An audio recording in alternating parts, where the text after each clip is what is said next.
Now let's get back to Cosmic Eye Brewing. Though I do want to say, we talked about rebranding Ambers. I want to give a shout out to Jeff Allworth at Beer Vaughn on Twitter. It was actually his idea, so I don't want to claim Was it the Jeff idea. that said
You're listening to the Armchair Quarterbacks on CBS Sports Radio, #1 sports station.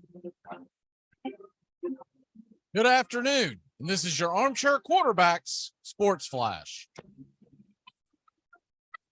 Your college football Saturday center stage at 4 o'clock Eastern. It's the SEC championship game here on WQEE 99.1 FM. The 4 o'clock kickoff is in Atlanta. Bulldogs, 17.5-point favorite. Over under is 51. Georgia will try to bring home a Southeastern Conference championship for the first time since 2017. Also at 4 o'clock on ABC, UCF versus Tulane in the American Athletic Championship. The Greenway, 4-point favorite, over under 57. At 3:30 Eastern on ESPN, you've got the Sun Belt Championship, Coastal Carolina versus Troy. Troy is the host team for the Sun Belt Championship. Troy, 8.5-point favorites.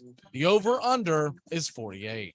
And at 4 o'clock, the Mountain West Championship on Fox, Fresno State, Boise State. Boise State, a 3-point favorite. The over-under sits at 54. Tonight, the Big Ten Championship. Purdue is getting 16.5 points. Over-under is 52 as they try to upset the Michigan Wolverines. The ACC Championship should be a good one. Number 9 Clemson, 7.5-point favorite versus North Carolina. The over-under is 63.5. The game, essentially a home game in Charlotte for the Tar Heels. That's your Armchair Quarterback Sports Flash. Stay tuned for Braves Country right here on WQEE 99.1 FM. The Key simulcasting on YouTube.com at Braves Country.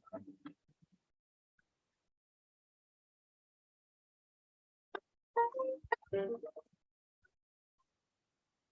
Dixie Handle Company, 5 generations of the Strickland family have produced quality hardwood farm and garden tools, wooden shutters, and custom furniture. This small business has been owned and operated since 1992 and ships to customers across the world. If you're looking for the highest quality tool handles, Dixie Handle Company is your place. Every item is hand-picked to your specifications. If it's made of wood, they do it. Call now, 931-722-3395. That's 931-722-3395. Or go online to dixiehandle.com. The Dixie Handle Company. Welcome to Craftsmanship, a proud sponsor of Braves Country Baseball.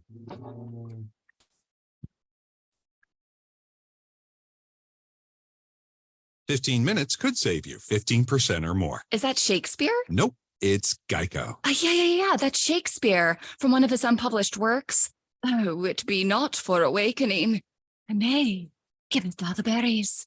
For 15 minutes could save you 15% or more. No, it's from Geico because they help save people money. Well, I hate to break it to you, but Geico got it from Shakespeare. Geico. 15 minutes could save you 15% or more. It all starts with just one thing. When recycling, rinse out jars and cans and avoid recycling wax paper or paper soiled with food. This will reduce recycling contamination. Find tips and more at onethingus.com. What's your one thing? You're listening to WQEE 99.1 FM, The Key in Noonan, Georgia, home of Braves Country with Mac McGee and the Armchair Quarterbacks, weekdays, 3 p.m. Eastern to 5 p.m. Eastern, right here on The Key and YouTube.com at Braves Country. Are you looking for a reliable dental practice that not only cares about your teeth, but is friendly to work with? How about one that offers great deals and new patient promotions? Well, your search is over. Most Valuable Smiles in downtown Eatonton, Georgia is committed to giving you the biggest and brightest smile. Right now, get a $99 new patient special, including x-rays and exam. Maybe you're looking for veneers. Most Valuable Smiles veneer special includes 1 free veneer with every 5 purchased. Or get that bright white smile you've always wanted by taking advantage of an exclusive $100 off Zoom whitening treatment when you book today. And don't forget that 2022 is almost over. That means most insurance policies will reset by the new year, and to avoid losing that extra money, you need to use it or lose it. Book an appointment today with Most Valuable Smiles in downtown Eatonton to lock in these exclusive deals. Call 706-623-0318 or visit mostvaluablesmiles.com. Hockey season, and that means new merch over at ourdragonsmerch.com. Get the latest designs and some of our fun new souvenirs ahead of what's sure to be a great hockey season. Celebrate another season of River Dragons hockey by getting a new look to wear on game days, or surprise the big-time sports fan in your life with a new keepsake that will make them a River Dragons fan for life. Order online right now at ourdragonsmerch.com. That's the letter R, dragonsmerch.com. We'll see you at the rink. Broken pretzels in the rug. The beer cans could be worse. She'll clean it up tomorrow and dread September 1st when once again, oh, the season's finally here and the players hit the field and every man feels like a boy and every wife could kill. He's been flying beer since August, running hot, running cold, and 30 friends are on alert. That's all the den will hold. Welcome to the Armchair Quarterbacks, Braves Country, Armchair Quarterbacks here on Braves Country. And we'll be taking you all the way to 3:30 kickoff. And I'm welcoming onto the show Mr. Dougie Fresh. How are you, sir? Doing good. Glad to be here. So we got a lot to get into and a little time to do it. That's why we had to extend the show a little bit. Originally, we told everyone 2:00 when we came on about a half hour early. Man, things are wheeling and dealing in the world of Major League Baseball. Jacob, yeah, they are heading to Texas. What about it? Oh, well, the funny thing, I wish I had been able to talk to you sooner because I had a little birdie told me that he has a friend in Texas who's a coach, and he told me 2 days ago. He goes, they are about to unleash money for pitchers. Now, he wouldn't tell me which one, but I went back and I thought it might be DeGrom because it's been long rumored that DeGrom was essentially either going to stay in New York or go to Texas. So that wasn't really well. The thing. Oh, well, I was going to say the thing. All I was going to say is that not only have they signed DeGrom, evidently they're in the James Tyon sweepstakes still. That's what John Heyman reported this morning. So I still don't know if Tyon's going to be worth what he ends up getting paid. But if you're going for it, go for it, right? You've already loaded up a lot of money on your infield last year in the free agency, and now they're going for the pitching. And you're going to have to put together a good product, a good team if you're going to beat the world champions. And year in and year out, the Astros are not a fluke. Year in and year out, the Astros are going to win around 90 plus games. So you've got to be able to put one heck of a team together, and it looks like that's what they're trying to do. Yep. Yeah, you got a lot of DeGrom up here. I still think 5 years is too long for DeGrom. Guy has got injury history after injury history. It's going to be 35 in the middle of this year. So that's going to take him all the way to age 39. And a guy who's constantly injured, guys like that normally don't age well. No, they don't. I mean, it's a risk reward trade. I mean, it's kind of an all or nothing thing. Either it works beautifully and he stays healthy for a couple of years, or everybody's going to be wishing they had never done that. And the Rangers become laughing stocks of baseball for doing that trade in the first place. Because now you see with DeGrom gone. Simeon, who they signed in the offseason, he didn't do anything this year. He was far below what he was being projected for. He came on a little bit towards the end, but not much. Seager had a solid year. But all in all, it's just to me, it's a bit of a disappointment. By the way, real quick update, the Big 12 championship is heading towards halftime. There's about 2 minutes left. K-State has the ball, and they are leading by 7, and they just completed a deep pass down the field to about the 30-yard line of TCU, so we'll keep you monitored on that. TCU jumped out to a 7-0 lead and had a chance to make it 14-0 and just stubbed their toe. And ever since then, it's been all K-State. So we'll see if TCU can wake up and pull their head out of their rear. Yeah. And Doug, you remember this is the famous game that you had where you took K-State as the underdog on the stupid underdog pick, and they jumped out to the big lead 28-10 at the half and then lost 38-28, never scored another point. I know. So yeah, plenty of history football on that one. I know one thing. I took the under today. That was the one that I really liked. And after listening to a lot of debate back and forth from a lot of different outlets, I went ahead and went with the under 62.5. So it's looking good right now. I wish I'd forgot. I would have taken Utah. I wish I'd taken Utah State. Who did losing to USC? Who did Utah State? I mean, beating didn't the Utes beat USC in the Pac-10? Utah, Doug. What did I just say? You said Utah State. Oh, I said Utah State. I'm sorry, Utah. I guarantee it's a big deal out there. But yeah, Utah. Yeah. Well, hey, Caleb Williams got to get exposed for the fraud that I figured that he was. And I still thought he was going to get through. I thought they would find a way to get through Utah, considering it's the second time they played him. But they were going to get pummeled by Georgia. There's no doubt about that. Right. And I'm not saying Caleb Williams can't be something next year, and they're still going to pump him for the Heisman. And he might very well win it because he plays in Los Angeles. But if the running back for Michigan hadn't gotten hurt, I think he probably wins the Heisman going away. Now I think the Heisman is good. Whoever wins is going to back into it. Because typically when you blow a 17-3 lead late in the second quarter and get blown out 47-7 the rest of the way, that guy doesn't win the Heisman Trophy. Especially when he's the quarterback. So anyways, back to more baseball talk real quick, and then we'll dive into some NFL. I just kind of want to get people caught up to speed on what has happened. Kyle Gibson today signed with the Orioles. I don't have the numbers on that. Brian Reynolds has requested a trade from the Pirates. So that's interesting. That was coming.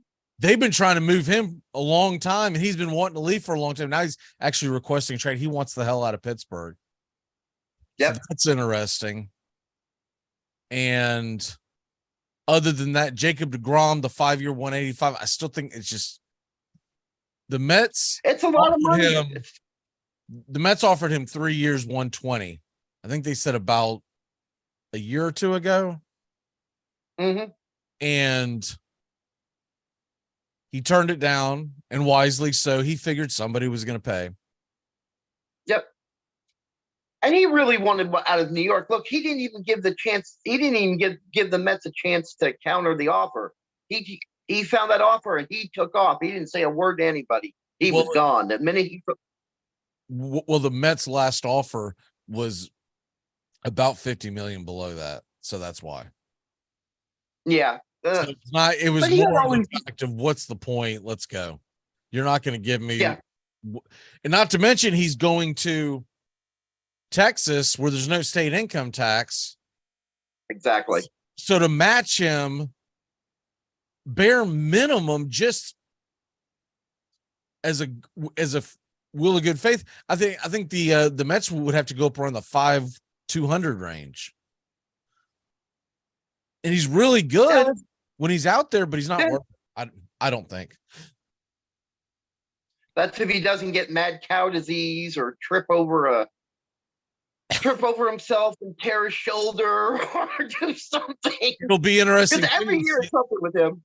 Yeah, it'll be interesting to see too how by the way, somehow TCU stopped them and they got the ball back, so now they're driving. It's confusing to me because both teams are in purple.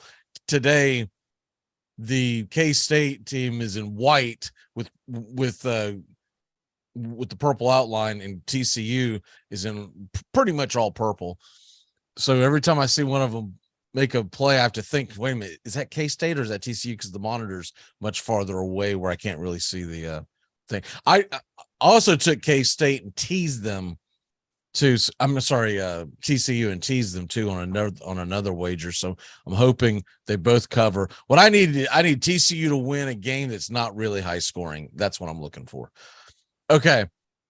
Other than that, Chris Martin signs a 2-year deal, $17.5 million with the Red Sox yesterday. What? Giving that guy that kind of money? And then Colton Wong gets traded from the Mariners to the Brewers. And the Brewers get Jesse. I understand that one. Yeah, well, yeah. I think both. I think that's a smart move on both sides. To be honest with you, Yes. I was going to say that was lost solid. playing time. He can get into the Brewers lineup, and then Colton Wong. They needed an infielder. You know, they talked about Dansby Swanson or one of the other shortstops, but this kind of fits what they need now. Mm-hmm. Yep. Well, that was solid. I mean, because Winker didn't play. He didn't really play up to what they had hoped the Mariners wanted him to. So I overall, I thought that was one of the big solid ones I've seen signed. Also, it didn't happen today, obviously, but I thought Abreu signing with the Astros, that was a smart move. They needed a first baseman. Their first baseman was aging anyway, and so I thought that was a smart little trade. Not a big trade, but I thought that was a solid move on the Astros part. Yeah, I think the other thing is that Matt Boyd is going to sign with the Tigers. I think that really went under the radar. And the other one, how about Shelby Miller? A Shelby Miller appearance. He's heading to the Dodgers now. He'll be in their bullpen. They might try to stretch him out into a starter. I don't know what they're for people who are like, man, where has that guy been? He actually pitched for the Giants late last year and pitched pretty well, but a very small sample size. I think it was maybe 28 innings, something like that. Yeah, it was 28. So, anyways, very small sample size, but we'll see but a very high strikeout rate on that sample size. So other than that, that's what's cooking. And of course, Major League Baseball meets the winter meetings tomorrow. Doug, Hall of Fame vote's going to be up. Who would you put in of the 8 guys that are out there? Of the 8 guys, there are only 2 that I would.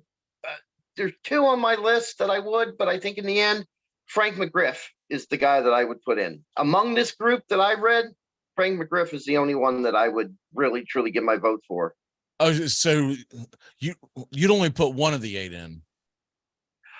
I would put him and Dale Murphy are the 2 of. I'm sorry, I should add Dale Murphy to that as well. Him and Dale Murphy are the ones who gets my votes. Of this group that's listed here, they're the ones who get in. I mean, look, I can respect it either way because I am a fan of not diluting the Hall of Fame in Major League Baseball. Right. It's the one Hall of Fame that's hallowed.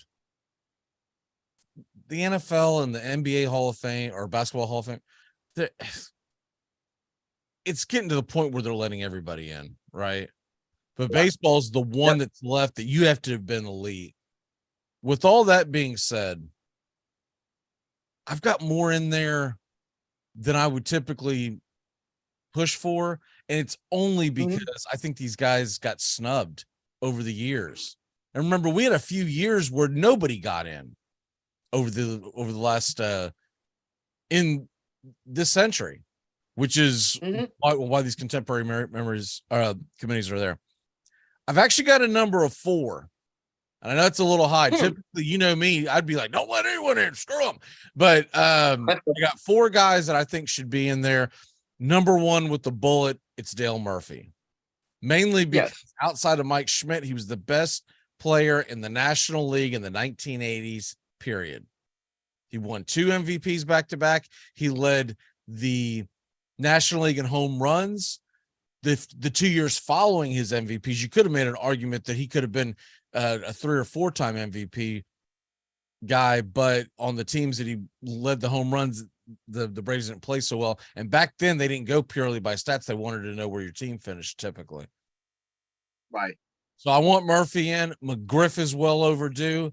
I think he's been punished for playing in the steroid era and not being a steroid guy, and because he bounced around so much, he doesn't have one team clanging the bell for him, right? But exactly. Dale Murphy. But interesting. Oh, No, I was just going to say interesting. Go ahead. Oh, I'm sorry. I was just saying with McGriff, it's an interesting situation. If you look at the guys that have the vote, the players, he has connections to, I think, 4 of the 8 of the players between I can't even remember who's on the board, but he's played with them. He played with Maddox when he was a Brave. He played with he played, I can't remember their names right now. I apologize, but he has connections with them, so I could see them all voting for him. And the fact that he's clean, which is a big deal for Frank Thomas. Well, and he had a big to do with the Braves and their success in the mid-90s. When he came over, he kind of ignited that team, right? So if people that don't think Fred McGriff should be in the Hall of Fame didn't watch him play. Like, that's just he had 493 home runs, 7 short of 500. So 500 is like the magic number where he's an automatic. You're talking about, he played a 19-year career. You're talking about less than a third of a home run per season is what you're punishing him for. I'm sorry. Exactly. That's jackassery is what that is. I know. I agree. And then the other 2 quick, because we're going to jump into football. I think Schilling should be in. I think the only reason why Schilling is not in is because of his politics and the fact that he's clapped back on the Hall of Fame. That basically, last year he said, "Don't vote me in. I want my peers to vote me in," meaning now. Yeah, I think that was just strategy on his part to try to get himself into the Hall of Fame. But regardless, if you look at Curt Schilling, him not being in the Hall of Fame is a crime. I mean, it is an absolute. He's got an 80 WAR, for Christ's sake. Anyone over 50 is normally gets the nod, and 60 is a shoe-in. 70, bam, they drop him in. So for these guys to go in and only want to vote in people that they agree with politically or yada, yada, yada, then you're going to have to go back and take a lot of people out. And that's not what the whole thing was ever supposed to be about. What's supposed to be about your thought process off the field is what you did between the damn lines. Mm-hmm. And then one other guy, Albert Bell, 12 years, averaged 100 RBI in those 12 years. That's not a small sample size. That's elite. The reason why I don't put Mattingly in is because he just didn't do it for long enough. He wasn't elite long enough. Back problems. No. He had 4 elite years out of all his time. So right. Yeah, I agree. You can make an argument about 5 or 6 years where Donnie Baseball was very good. And see, I was growing up at that time period. So if I'd never looked at the books and you would have asked me if Donnie Baseball was a Hall of Fame, I'd go, yeah. But then when I looked at it, I said, wait a minute, I'm misremembering this, right? Mm-hmm. Always remember those quickly is people make that argument, the same argument make about Mattingly. There are actually people out there who make that argument about Dale Murphy because of his sample size and all the years he played. All the height of his career, of course, being with the Braves. Not to mention Murphy hit almost 400 home runs. I think I know. I agree with you. I think he's only a couple short, 398, something like that. So now it's not apples to oranges. And the other 3 guys, Palmeiro, Bonds, Clemens, I'm not putting them in because of PEDs. Because if Donnie Baseball would have taken PEDs, he'd be in the Hall of Fame. Mm-hmm. Because he could have fought with that. Heck, who knows how many home runs Fred McGriff. See, and that's the hypocrisy of this. We don't vote in the guys pumping steroids, but then you're going to not vote in McGriff because he fell just 7 home run shorts of 500. When McGriff started playing baseball, 400 was elite. 500 was like top of the top. So the whole thing's absurd. All right, we got to get some football in because we're gonna have to jump off here and switch gears because we got a bunch of other guys coming in. Some NFL news that has come around.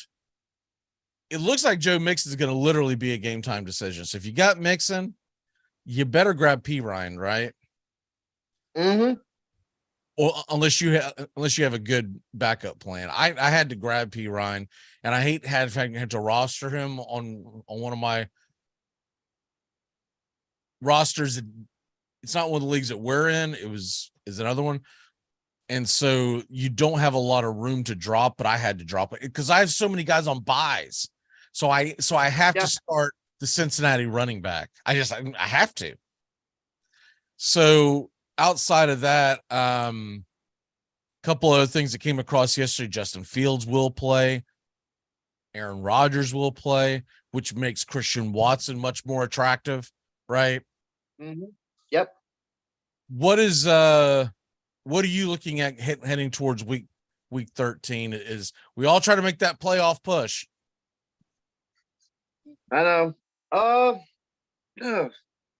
What am I looking for right now? Well, last week or the week before that I beat you by like less than a point in one of our leagues. Oh, look, we've had 2 games that have been decided by exactly. I'm not kidding. By 1.16 points between 2 games. You beat me one week by like 1/10 of 100th of a point. The difference of like 1 yard, half a yard of offense or defense for that matter. And then you beat me last week by a point because stupidly I took New England's defense and they only scored 9 points. So yeah, you guys. Well, in my defense, I was due because in that league, I still have a losing record. I've been on a hot streak, but I started off because I had the most points scored against. At one point, I don't know if I still do. I mean, no, it's gone down quite a bit. But I was 1-6 in 2 of our leagues, and now both of those leagues I'm 5-7. So if you do the math, I've won 4 of the last 5. But I got to keep it going because that's not going to be good enough to make the playoffs. So I've got to keep winning. It's coming down the stretch. In that league that you're referring to, I've got a buzzsaw against me. I've got one of the better teams in the league that I'm going against. I looked at his matchup, man. He's expected to beat me by like damn 20 points. So I don't know what in the hell I'm going to do with that league. I might have to throw some darts against the wall. We're going to have to jam out of here quick, Doug. Give me a quick prediction on the LSU Georgia championship game. Georgia, I think it's going to be a very long day for LSU. Georgia wins that heat quite easily, I think. Do they cover the 17.5 points? Yes.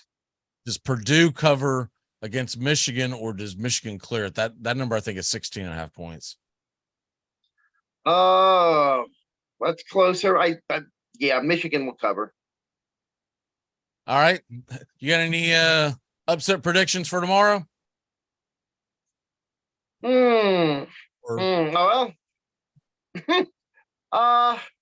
Hurry. For tomorrow, technically the Raiders would be an upset against the Chargers, so I'll take that upset tomorrow. I think the Colts will, even though it's a game I picked, I could see the Colts beating the Cowboys tomorrow. Those are my 2 kind of big upsets of the day, and the Bengals beating the Chiefs. All right, brother. Well, we got a jam to get to the top of the hour and all that good stuff. We will see you Wednesday for some good football talk. And by then, MLB meetings will be in full gear, so we should have some fun stuff to talk about. All right. All right, brother. We'll see you. Yep. On a beer? 7 o'clock in the morning. Scotch? Armchair. It's time to live, laugh, and create memories again with MSC Cruises. Join us on some of the world's most modern and innovative ships. Discover again at our new private island, Ocean Key MSC Marine Reserve, named Best New Cruise Destination. Cruise the Caribbean and Bahamas from Miami or Port Canaveral. Book now with free balcony upgrades and flexible booking changes. Call your travel advisor or visit msccruises.com. Restrictions apply. MSC Cruises, a world of discovery. Hockey season and that means merch over at OurDragonsMerch.com. For the latest designs and some of our fun new souvenirs available To wear on game days, or surprise the big time sports fan in your life with a new keepsake that will make them a River Dragons fan for life. Order online right now at rdragonsmerch.com. That's the letter R, dragonsmerch.com. We'll see you at the rink. Armchair Quarterbacks on YouTube Live. We cover Braves baseball, Red Sox, Yankees, Rays, Cubs and Cardinals, and the rest of Major League Baseball every day. Your first choice for sports talk live from the First Coast. How to improve your dining room by the Home Depot. New wood floors, new paint on the walls. Sure, you know us for that. But how about a new dining room table, matching chairs, bar stools? How about free and flexible delivery with easy online returns? Now you can explore decor in a whole new way. Save now on furniture, everything for your home, everything from HomeDepot.com. How doers get more done. Limitations apply. This helpful instructional message from the National Association of People Who Have Trouble Walking and Chewing Gum at the same time. Step, chew, step, chew, step, chew, step, chew. Welcome back to Braves Country. WQEE, the Armchair Quarterbacks, 99.1 F 3 to 5 p.m. drive time on WQEE. You're listening to WQEE 99.1 FM, The Key in Noonan, Georgia. Armchair. Why did you get so drunk? You got drunk. I'm just really exhausted. What's in that cup? Rum and Cokes. Do you have any idea how important Do it is? you We're have trying to any save the pump idea? up. Really? This Do is you what have you're doing? any This is what you're doing? We have been hoodwinked, bamboozled, and flat out deceived. Dude, what do you want to do tonight? Same thing we do every night. Try to take over the world. 106 miles to Chicago. We got a full tank of gas, half a pack of cigarettes. It's dark, and we're wearing sunglasses. Hit it. Armchair. YouTube Live. Radio station. The radio station you can call your own. Do you know what listeners like about our station? I like everything. It's always on my radio. We never stop the music, except for now, when I talk. You're listening to Braves Country with Mac McGee and the Armchair Quarterbacks. We're here live weekdays, 3 p.m. Eastern to 5 p.m. Eastern, WQEE 99.1 FM, The Key, and simulcasting on YouTube.com/@Braves Country. Your first choice for Southern sports. Good afternoon. I'm Mac McGee, and I don't know much, but I know one thing. That Heisman Trophy award ceremony next week will be least watched than the WNBA playoffs. Armchair. Community Access Channel. He's the armchair quarterback. They want to come in. I don't know if you want to go to the bedroom. Hey, howdy, hi, and how the hell are you? Welcome to Braves Country with the Armchair Quarterbacks. Joining me today is well, Bobby, how the hell are you? Everyone else keeps popping out of the site. How are you? I'm doing great. I was surprised by last night's result in the Pac-12 championship. Caught me by surprise, I won't lie. And it looks like the one going on in the Big 12 right now, it could be another shocker. And Steven, how are you, sir? Man, I'm doing great. I don't have to worry about the Hurricanes anymore this season just because their season is done. But no, I'm ready for some football today. Got a lot of great games coming up. Good football Sunday tomorrow. I hate to tell you, but no one's worried about the Hurricanes in about 2 decades. And Sean, now that you're done fighting with the wife on air, how are you, sir? Never gets old. Don't get married, kids. It's the only advice I have for you. Just don't do it. It's not worth it. You're listening. Live, damn it. Live for me. So yeah. I'm doing great. I've been forced into a dark room, which is the best description of marriage I can possibly give anybody. That should be the hashtag every time someone gets married. I've been forced into a dark room. Exactly. So just to give some folks some updates, the MAC championship, Toledo has a slight lead. I think they were a 2.5 or 3 point favorite going in against Ohio, and they do lead by 3 points. So we'll keep you updated on that. They just started the third quarter in that one.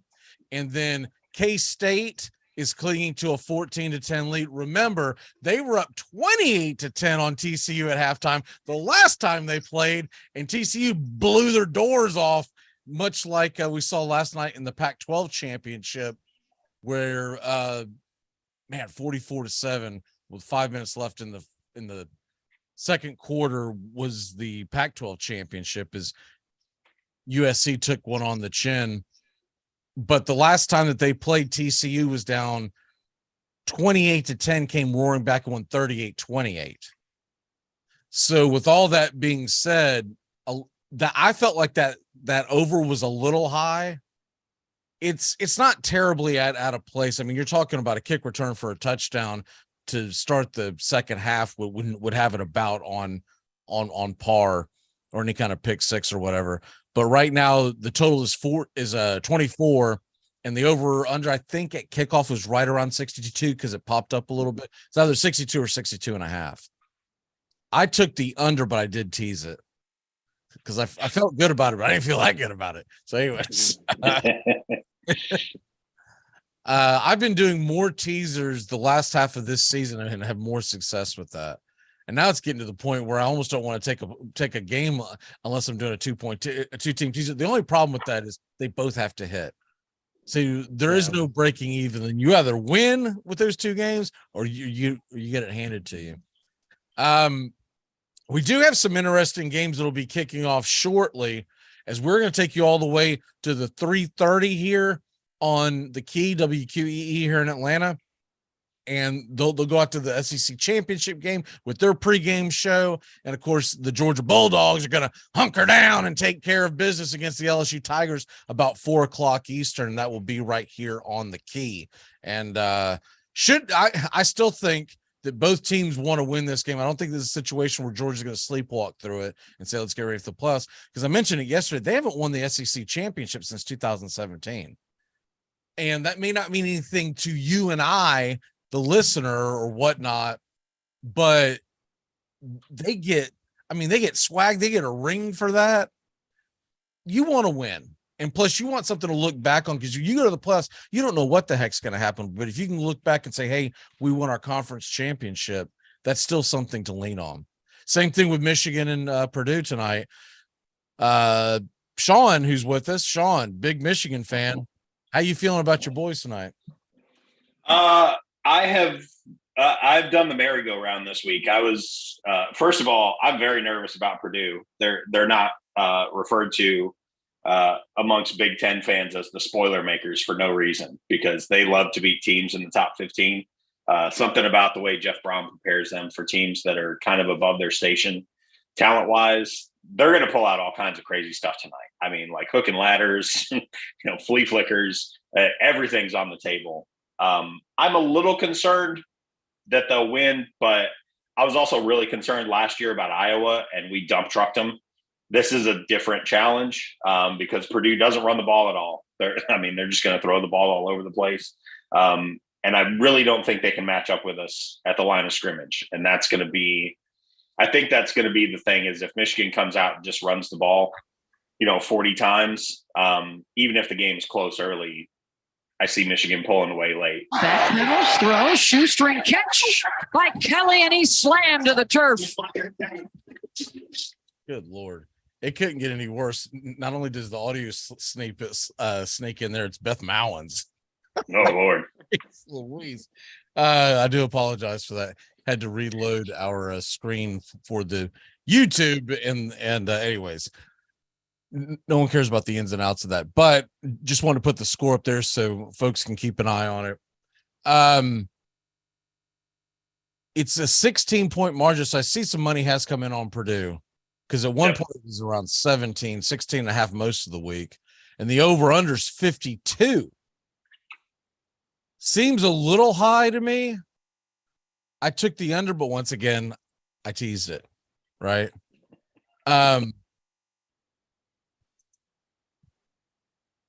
What is your thought process on that? Because I feel like they're both going to play pretty conservative offenses. I don't think Purdue's going to play conservative at all. They cannot run the ball. They are, I think, either last or next to last in the Big Ten in rushing per game.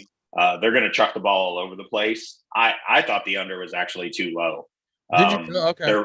There was some good. I just figured with Michigan's defense, it was going to be a conservative game plan. What I mean by that, I mean dink and dunk down the field, and to do that consistently, 7, 8, 9, 10 plays. I just think you eventually make a mistake, you get a holding call, whatever, something happens, it slows down the scoring, and 52 seems high.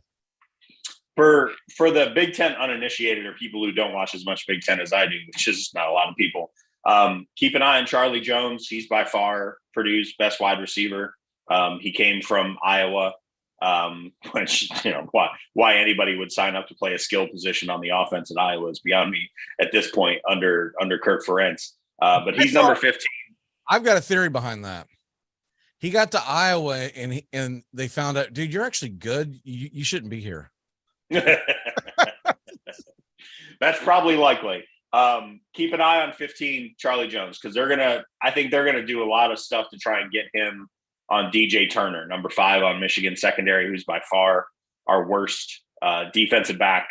They're gonna try and get him away from Mike Sanders-Still, who everybody learned his name last week when he had that great play in the end zone, poking the ball away from the tight end.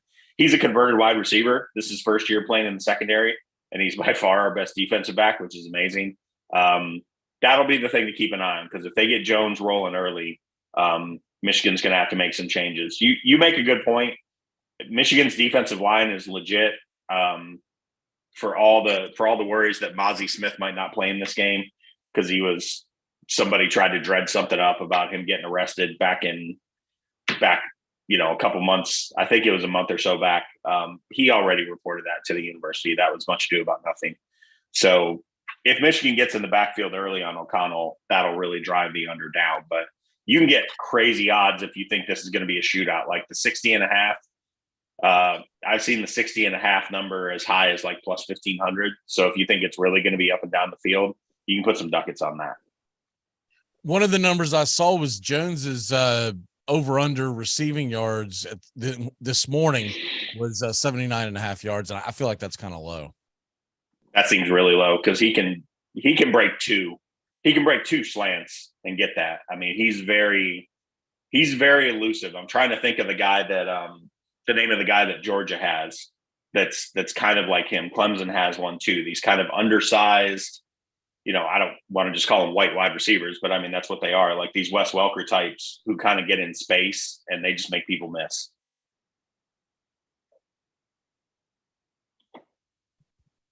Bobby, Steven, thoughts on that Purdue Michigan game and the props that you might like? I think Purdue could keep it close if they can keep pressure out of the backfield and move the ball around. But they're not playing for anything. I know they're 8-4, which is a solid record, but they have a lot less on the line than Michigan does. So they're going to come out slinging the ball. They're going to try and win today. I like that over for Jones. I like that. And I wouldn't be shocked if Purdue covers. They like I said, they're just not playing for as much, and teams that aren't playing for as much, they come out with fire and they want to upset the team. So, Steven, what's you on some of these prop bets? Well, I was going to say, like, building off of that, like I do expect Purdue to start strong today. We've seen it time and time again where these teams can come out, they can really gain a lead. I mean, we're seeing with Kansas State right now. I mean, it's not a big lead, but it's 14-10.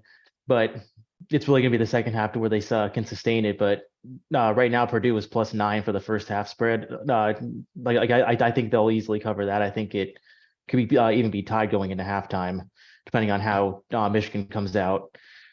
That is currently +110. I mean, even the over under there is 27.5. I'm going to lean the under there.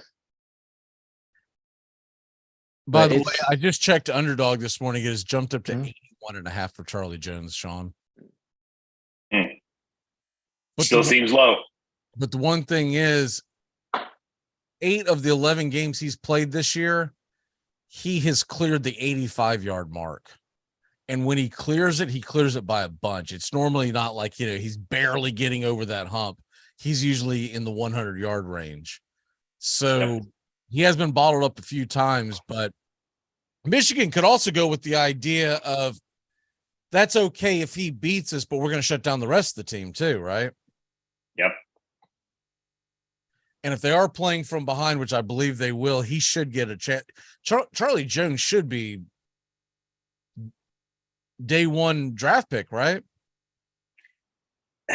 Because of how wide receivers are undervalued now in the NFL, and because there's such a premium on rookies, I don't know that he's day one. He should be, but there's also a lot of guys coming out this year. You saw one last night at USC with Jordan Addison. Like, he's probably going to be the first guy taken, I would think. I don't know. It just feels like there's a lot of defensive talent this year in the first round, and I wonder if he slides to day two. Wow.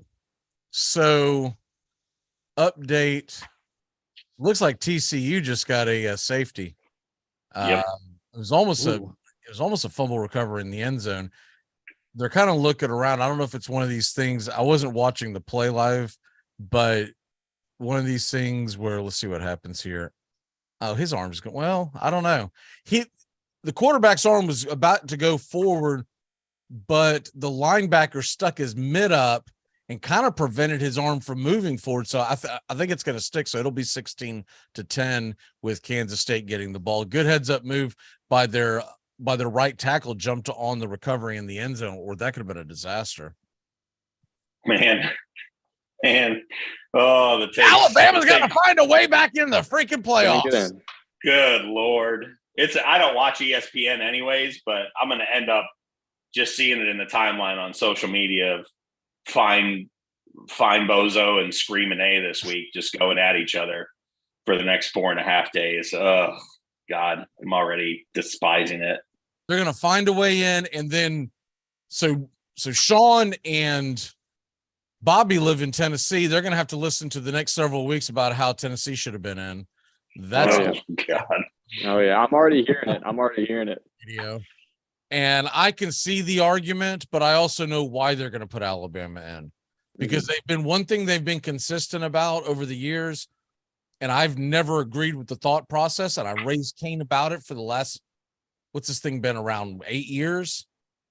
But in to me, it's the same thing that goes on in the March Madness, is that they will punish a team for having an injury and saying, well, you're not as good, even though when you look at what Milton came in and did against Vanderbilt the very next week and played phenomenally, why does a football team of about 98 folks get penalized and can't go to the next playoff because they lose one player?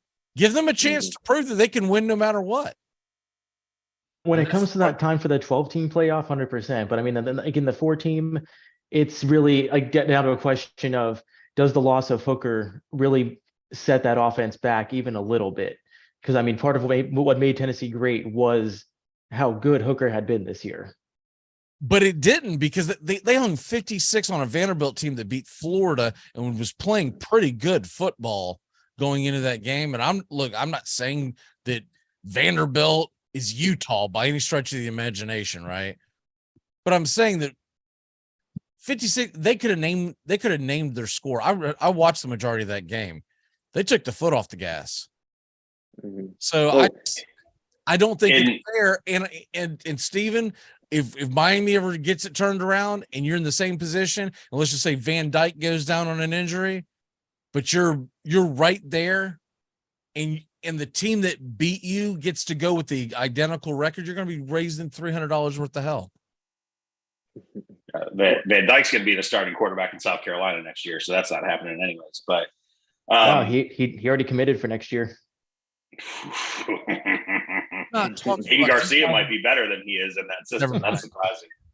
Anyways, the point of the story, I'm sure you'll catch it eventually, is when you go into these things and you punish a team for getting one guy injured, it's not golf. One guy got injured. You should allow that. They don't do the same thing if a left tackle gets injured. That's my point. And sometimes that's a bigger deal. 25 years ago, Michigan shared a national title with Nebraska because the coaches poll gave Tom Osborne a nice retirement gift.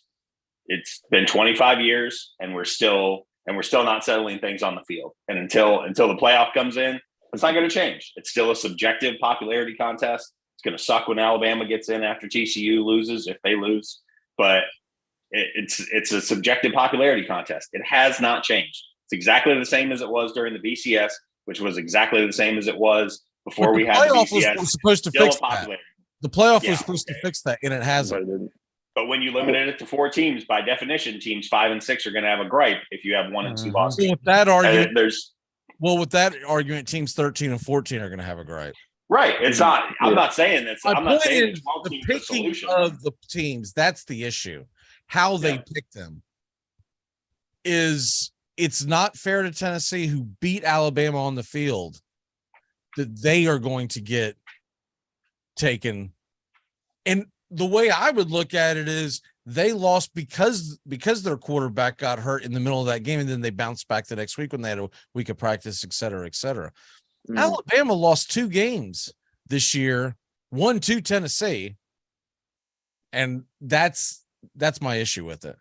Now, I think Tennessee rightfully has a better case than Alabama, and I'm not saying either team should get in, but you look at Alabama, who has no top 20 wins. They didn't win their division.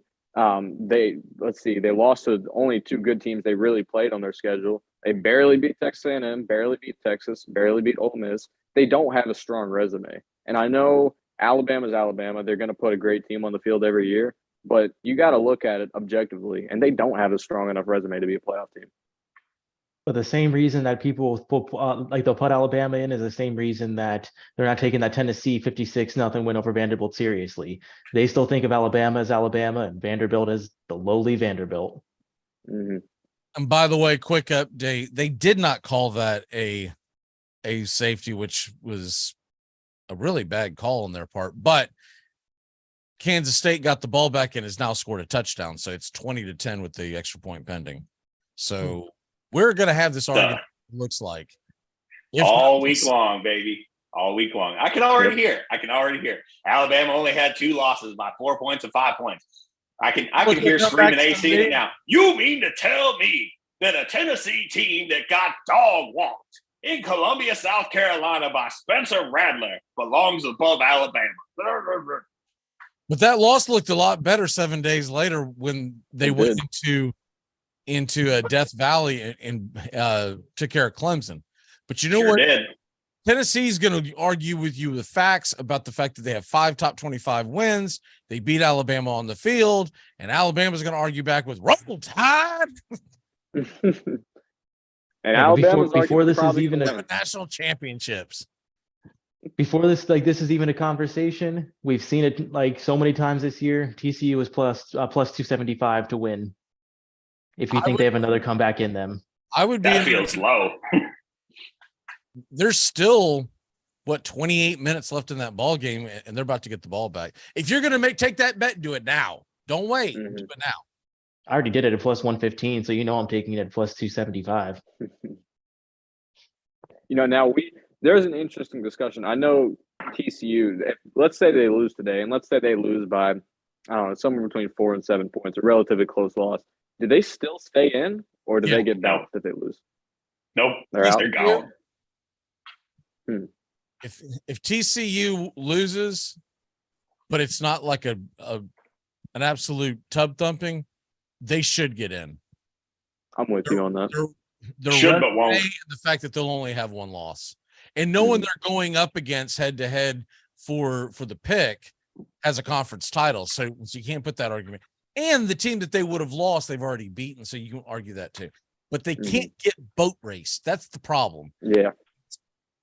And that's what's looming.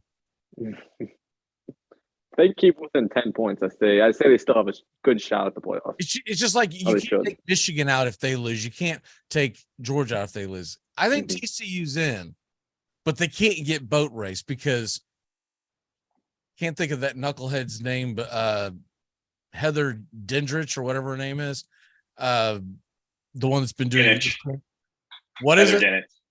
Dinich, D-I-N-I-C-H. Okay. Heather Dinich. Yeah. She's going to get up there and whine and tell you how Alabama deserves it because TCU is just not that good. It's the eye test. And you're going to go, but A&M, like you could. Well, if we're talking eye test, Alabama hasn't exactly lived up to that this That's year. not what they haven't been good. What they see is the Alabama logo, and they go, they face that. Oh, they're good. Sign me up. Now, there's an interest. I have another potential scenario. Let's say TCU does get boat race today. Let's say they lose by several touchdowns, right? And LSU goes out and shocks Georgia tonight. Then what do? Does LSU have any shot? Because I know they have 3 losses. 3 losses. They have 3, but an SEC championship over Georgia would be. Nope. If they put LSU in with 3 losses, I just wonder how much gravity that SEC championship holds. They lost to a 5-win Jimbo Texas A&M team. There is no blanking way. None. Yeah, that happened. The only reason I don't want that is like I don't want to have to hear any more of Brian Kelly's Louisiana accent. Oh Lord, my family. That's not as bad as the goofy video he made last summer where he was spinning around with the other kid. And he's like, what in the hell is he on? I've changed my tune this week. I was actually worried if Michigan lost, they would get dumped out of the CFP. I honestly don't think there's any scenario where that happens. I think Georgia and Michigan are as safe as they get. TCU's interesting. Just to get back to your point. I mean, in 2014, they were number 1 in the first release of the CFP. They were number 1 as late as the last release before conference championship weekend. And I think they lost to Baylor maybe, and they got dumped. So, yeah. I'll tell you what's not a good good sign for TCU is they just showed a shot of the TCU offensive coordinator on the sideline talking to his players. That dude could be a doppelganger for Lincoln Riley. And that's not a good omen considering what happened last night. I could be wrong, but I think that's his brother. I think his brother is the OC at TCU. Is he? I think so. I think it's Garrett It Riley. makes sense because he looks just like him. Same haircut. Heck, if I'm Kansas State, I'm going over there to check an ID to make sure. God, are they twins? Garrett Riley. No, he's a couple years younger. I mean, his younger brother. Wow. Daddy was not. Speaking of the Riley family, did everybody enjoy that preview of USC playing Big Ten games last night? Because they can't tackle. It's gonna be great. Ooh, they're gonna get pancaked for 8 weeks in conference play if they don't start recruiting some guys who aren't as soft as Sharman on a winter's day. They're gonna be in trouble. You want to try and tackle in Camp Randall in December? Good luck. Not with what I saw last night. What did you think a Lincoln Riley team was going to be? And a exactly Lincoln like Riley they were in team Oklahoma. on the West Coast. Yep. Yeah, they're eating tofu. I think there's going to be kale sandwiches. Unless they start changing their style of play now, there's going to be a 2 or 3 year learning curve for USC and UCLA. Mm-hmm. I also think there's going to be a learning curve for the Big Ten because I think they're going to show up with that offense. And everyone's convinced, well, no, Big Ten smashed them out. They said the same thing in the Southeastern Conference when Urban Meyer came in with his RPO offense. And what happened? I mean, other than a lot of murders, but what happened? The SEC ended up copycatting him, not vice versa. Mm-hmm. And the same thing with Lane Kiffin. He's come in and opened up. I think TCU just recovered a fumble on a punt. They did. So good news for everyone who doesn't want total chaos because they just, I don't know if it was a 3 and out, but it was a really quick possession that they were punting back to. My word. K-State's guys were on the ball. They kept pushing away. I'm starting to think if the fix is in. K-State's defensive ends have been in Duggan's spinal column this whole game. So if they don't start like changing their protections or something, this isn't going to change, dude. Duggan's getting killed. They're going to have to do something. I don't know if I haven't watched enough. All the TCU games that I've watched have been at the last minute where I'm checking them out on a final drive. So I can't sit here and tell you that I've watched a lot of TCU games. They come on at the same time as SEC, ACC, and Big Ten, and anything west of the Mississippi, I don't see very often. But they've been big on the quarterback, and he just made a nice pass over there on the sidelines. But other than that, I mean, you're right. They're going to have to buy him time. Do teams even run the screen pass anymore? I see it every once in a while. I see it in the NFL. But in college, they do a little bit. It's not as common as it should be because it's a good way to take care of aggressive defensive ends who like to get up the field quickly. You talk about a ratings disaster right now. So you got the World Cup on Fox, obviously, all day long as the United States got knocked out if people missed that. And then the Big 12 championship games on ABC, but CBS leading into the SEC championship game, Oklahoma-Villanova basketball. Oof. I don't know what the Hero World Challenge is, but I think I'd be more likely to watch that. That's all a cheating contest, like GYRO, or no, different? No, it's a golf tournament. HERO. I'm thinking it might have something to do with. I know it's a golf tournament because I saw that. What's his name? Tiger Woods had to withdraw from it, but I'm thinking it might have something to do possibly with armed forces. I don't know. I've just seen the word thrown around there. But leading into that, they've got Christmas lighting made easy. Any guy's got that on his TV, he fell asleep. What happened here? Trosh, good news for you. TCU just scored. Yeah, it's 21-17. They hit the extra point. Toledo, Ohio, by the way, I don't know what the over-under is, but man, the under would have played. It's 10-7 with 2.5 minutes left in the third. Sheesh. I was expecting that. I thought about taking the over and had no idea what I was doing. I was like, you know what? When was the last time you saw Toledo and Ohio play a football game? Quit betting on everything. Betting on which frog can jump higher outside. Last time you watched Toledo was probably when they had Notre Dame on the ropes last year when they played them on that nationally televised game. If it was even nationally televised, that might have already been on Peacock. I can't remember the last time I watched a MAC game and really cared. Every Tuesday night. I think those are on Wednesday, aren't they? Maction. I think they do both. I never watch those. There's usually something much better on. Even if it's, I don't know. Those games are always just like 55 to 45 shootouts. Yep. If you're going to get it, fair enough, but yeah, there comes part of Conference USA's TV package. There comes a point in time where one needs to look at oneself when they're betting on action every week. All right, we got to take a really quick break. When we come back, we are going to dive into the NFL. I kind of messed the guys up on the script. We were going to lead off with that. We're going to hit some prop bets, and then we're going to go back into the prop bets for the ACC, the Big Ten, and of course the Southeastern Conference Championship game, which is coming up in less than an hour right here on the Key. Keep it locked in. We will be back in a flash. Hey, check it out. A snow cone machine. A snow cone machine? You're saying it wrong. It's a snow cone machine. Wendy's only makes one kind of breakfast, your new favorite one. How do we do it? With fresh cracked eggs, oven-baked bacon, and flaky croissants. You know, the things your old breakfast wasn't doing. So toss that old news and its soggy eggs somewhere useful. And get to Wendy's. A sausage, egg, and Swiss croissant, bacon, egg, and Swiss croissant, and honey butter chicken biscuit. Choose wisely. Choose Wendy's. Limited time only. Single item at regular price. Price and participation may vary at U.S. Wendy's.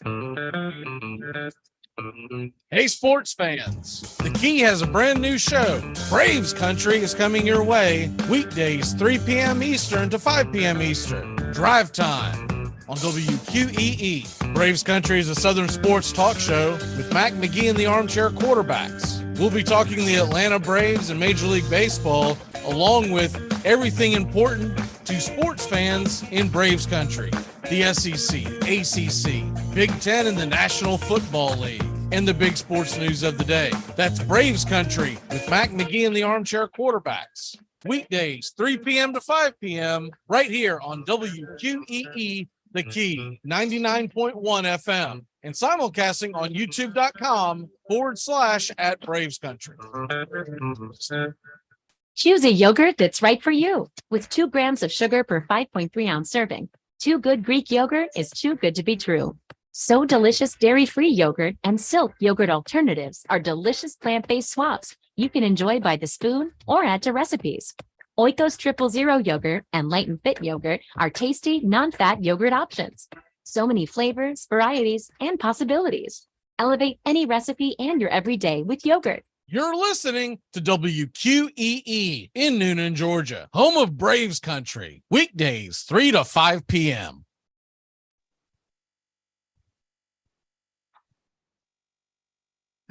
I'm a ball fan. I still think getting to the championship is a big deal. Full of snacks, the all-American man. Yeah, the armchair. Welcome back. Riding along shotgun with you here as we're heading towards the SEC championship game. If you're going to the SEC championship game, have a lot of fun there. You got LSU and Georgia squaring off at 4 o'clock Eastern. We'll be here till 3:30, and then the SEC championship game will take over. And by the way, have any of y'all checked out this FanDuel TV? I was under the impression, because of who FanDuel is and the fact that they hired the lady away, Kay Adams from the NFL Network, to do a daily sports talk show in the mornings, that we would be getting a lot of football content. It is 24/7 horse racing. And then randomly her show comes on from 11 to 12. And every once in a while I accidentally hit that line. I go, do not get me involved in betting on horses that I can't even do. That's the last thing I need to do. If I get lucky and hit one, I'm gonna be like, come on, guys, let's go. Why out there at the track? Why are they not simulcasting McAfee's show? Didn't they pay him a bunch of money and have some kind of exclusive rights with him? That would just make more sense. Yeah, I'm pretty sure. I remember something similar as well. I thought someone else bought him away. I don't know. Every time I've seen it, it says live racing coast to coast. When you go on there, it's much like most of your other betting shows. There's like there's a bottom line, and then there's all these things telling you when the horse race is posting. And I don't even know what. Not only do I not know what state they might be talking about, I don't know what country they're talking about. I might be betting on a horse who's tired because it was out dragging people from Qatar last night to the World Cup. Still better than betting on third tier Russian ping pong. It's still better than watching the WNBA. That's all I'll say. All right. So I should cancel sending you the free Griner t-shirt that I got you for Christmas. Is that what you're telling me? Shouldn't send that to the house. You're not watching. Is it a free Griner, or was a free t-shirt about Griner, or it was a free Griner? It's a free t-shirt about freeing Griner. Yeah. I saw a report where everyone's complaining that she was sent to a very tough prison in Russia. I'm like, what makes you think any prison in Russia is going to be a cakewalk? Nothing good surrounds a sentence that says, "Hey, I'm going to a Russian prison." Nothing. I don't even care if you're a spy. You're like, man, I don't want that assignment. No, sirree. All I think of is like I'd be somewhere in Siberia with like a linen cloth to have as a bed sheet, and they were saying that the conditions, the heating conditions weren't very good. I'm like, what do you really expect Putin to put a lot of money in to the comfort of prisoners that he's handpicked to nab in there? Nope. Do I think she should be in there for that long? No. But at the same token, she's in a different country. I don't know what's going on. This is why when my wife goes, hey, let's go here for vacation, I go, how about we don't? We say we did. Because I like to do stupid things. And you think nobody cares about Brittany Griner being locked up? No one's going to give one rat's patootie about me being locked up. I guess the only good thing would happen is I'd probably lose some weight. But, you know, I come back looking like Bobby. You'll be able to see my freaking ribs. All right, let's go. Let's get into some NFL props. You know, there's always a million things that you can bet on. I'm always interested to see where everybody is interested in going with these props. So, Bobby, I'll start with you. Actually, Steven, I'll start with you. Give me your favorite prop so far. Favorite prop. I was going back and forth a little bit. It's going to be from that Lions game, Lions Jaguars. I think I'm looking at Christian Kirk right now. His receiving yards is minus 61, over under 61 at minus 118. It was all Zay Jones last week. I really feel like this is gonna be a bounce back week for him. Him and Lawrence is really starting to break out. 61 is just a low number for what he's done this year. By the way, I just pulled up Underdog to check their props in the Washington game, and Brian Robinson's avatar has him wearing that big goofy hat. That was quick. That is hilarious.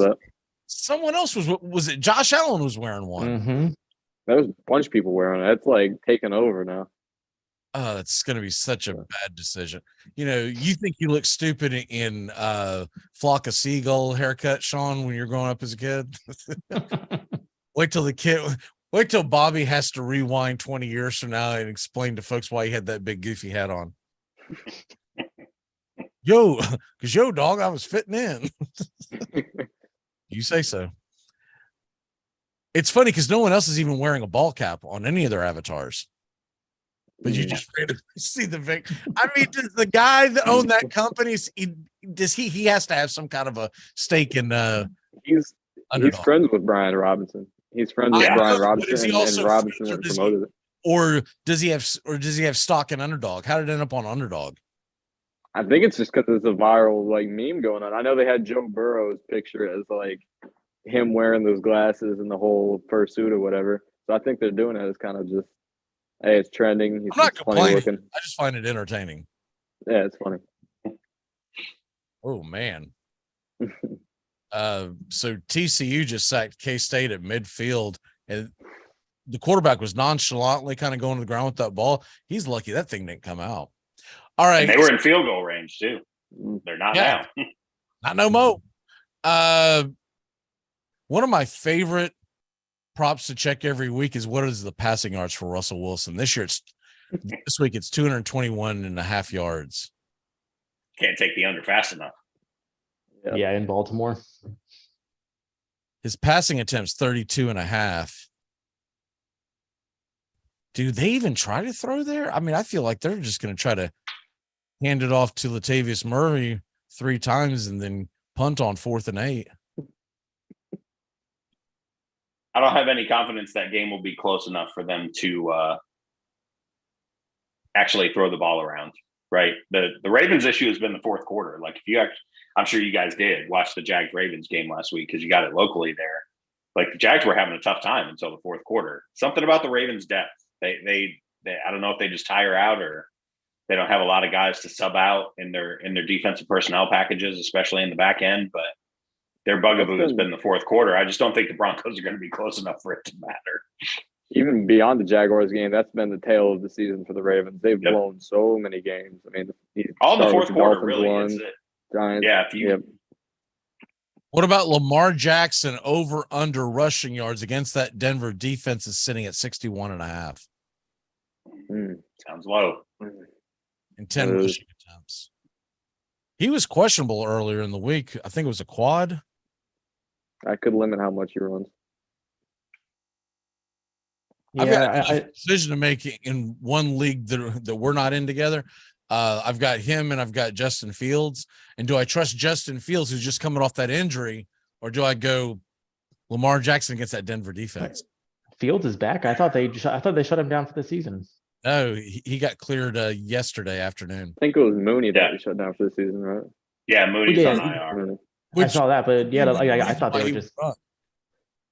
But are they going to let him run, considering the injury? Or are they going to have him back there trying to pass? And he's not been that proficient of a passer. That what's made him so dangerous, especially in fantasy and betting, is betting the over in the rushing yards. Yeah. Mm-hmm. This is a telling sign. Lamar Jackson's rushing yards is 61.5. Gus Edwards is 55.5. So their lead running back, in theory, 6 yards shorter than their quarterback. And it doesn't. I've got a tough one for you guys. So this is a league we are in. So if I'm playing, you don't weigh in. I have 4 running backs. So Patterson, Foreman, and both the Dallas running backs, Pollard and Elliott. I have Pollard and Elliott in my lineup right now instead of Patterson. Foreman's on bye, so I would start Foreman if he was playing, because I actually think Deontay is really good. But I don't want to start Patterson in his matchup at home against Pittsburgh. I would rather start both the Dallas guys against Indy. What do you think? I don't hate that call. I mean, you're going to get points from one of them for sure. So Steven's shaking his head. He doesn't like it. No, I mean, with what you have, yeah, like I would play the two. I would play those two, but I would try to find someone else on waivers to sit Zeke. Yeah, this is a deep league. There ain't anybody on waivers. I've checked that. Your choices are what again? Patterson and Zeke? Patterson, Basically, Zeke, yeah. Elliott, and I have AJ Dillon, but I'm not starting. AJ Dillon's a loss. He's a 0. Yeah, I'd So, start. It's either put Two Patterson touchdown in game for one of the incoming. Dallas guys, or just start them both. I would start. And my thought Dillon is, before I started AJ Dillon. Corey Dillon. Man, that is a tough. I think I would go Patterson. What is Zeke's health? He's cleared. He's good to go. I mean, he ran it up last week, as I recall. He got at least a touchdown, I think. Yeah. Didn't he in the Thanksgiving game? Who is your other running back? Deonta Foreman, who's on bye. So you have two of them? I have 5 total, but I'm not counting AJ Dillon. I have AJ Dillon, Deontay Foreman, Cordarrelle Patterson, and both the Dallas guys, because I handcuffed Elliott. So basically, it's coming down to: do you start both the Dallas guys, or do you pick Zeke? Put Patterson in for one of them. Yeah, pick one and start Patterson for the other. Which, man, that's my only concern would be with Pollard and Zeke is that might be kind of a sluggish game that doesn't get a lot of points. And I kind of feel like that Patterson's got to have a chance to shine. They got Taylor going a little bit against Pittsburgh, and once again, Pittsburgh's playing on a short week after playing on a Monday night. That's usually a recipe for a lot of points scored. Mm-hmm. Over-under is only like 43 in that game. Take that with what you will. I mean, where are you at in the standings in this league? I think I'm 9-3. So this is I mean, I'm up there. I'm doing fine. Which league is this? This is the team that I have. I think we're all in it together. It's one of the Yahoos. It's the one where my team is named after the Chargers. I think it's Just in Time. Gotcha. Name of that team. Gotcha. Yeah, it's the no, it's not that one. I'm wrong. It might be one that we're not in together. No, that's country. No, we're in it. It's the reggae auction. Okay. I was just curious as far as who your opponent is and what they may have going on and all that kind of stuff. But I guess it doesn't realistically matter. But yeah, Aren't you playing me? I am. I just looked at it. I had no idea I'm playing you. Then why are you even asking? I already gave you the win. Yeah, you're starting to mash unit. Yeah, you got Pitts and Darrell Henderson and Cortland Sutton out there. That's one. Never mind. May not even matter. Good Lord, you still got Melvin Gordon. Holy Christ. I didn't even know he was in Kansas Well, City. he brought up a fair point. He says, I haven't messed with my roster all year long. If I do it now, it's unfair to whoever I played previously. So I can't. Would I ever just ignore a team? No, but I get that logic behind it. That if I've just ignored a team, is it fair for him to rush in there and like beat Sean and cost him? Was your team playoff seeding? Probably. I'm 7-5. I think that's like 4th or 5th. It could be costing you seeding or whatever. That's. Well, I tell you, one of those leagues, one of the 2 Yahoo leagues, and don't go change it now, but it's an 8-team league, and 6 of the teams get in the playoffs. Just the top 6. So it's pretty much unless your team is just horrific, you get in. So I'll probably be done that like because most of the teams wins. end up 10, and so the settings stay. But it's also to reward the team with the top 2 with a bye. Yeah. So that's good for me because I'll probably be right at the 8 seed. Yeah, I'm pretty sure or 6 seed. They're all 6 seed. I wish there was a way you could do 7 so that the top seed would man, how in the world is James just trashing everybody? Okay. This guy's consistently in the last in the league. Anyways, let's get back to player props. I got one actually. I've been looking at what game? Giants and Commanders. Saquon Barkley over under 69.5 rushing yards. 60. What is it? Yeah, 69.5. And they're in New York. What's his over under for total yards? Let me see if I can find it.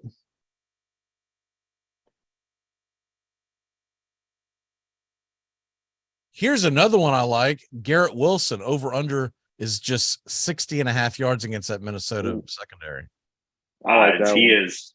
I have him in a couple leagues, and he's been a tough start this year. He's burned me a couple times on the bench, and I haven't put him in because of who they've had under center. But man, the Mike White assance looks like it's got some legs here at the end of the year. Yep. He's going to be this year's Amon-Ra St. Brown. Somebody's going to win a league with Mike White as their freaking quarterback. Like I was in 2 championship games last year, straight off the back of picking up Amon-Ra in like week 7, and he went nuts in the fantasy playoffs. He had I had to pick him up out of necessity. I've got some issues at quarterback in some of my leagues.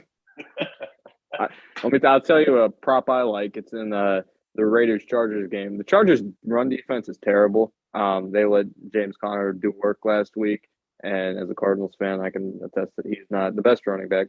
But before that, they were giving up like 150 yards a week on the ground. I got Josh Jacobs. If he stays healthy, keep an eye on the injury report. I got him going over 91.5 yards on the ground. That seems low. Here's something that's not likely to hit: Deshaun Watson 242.5 yards passing.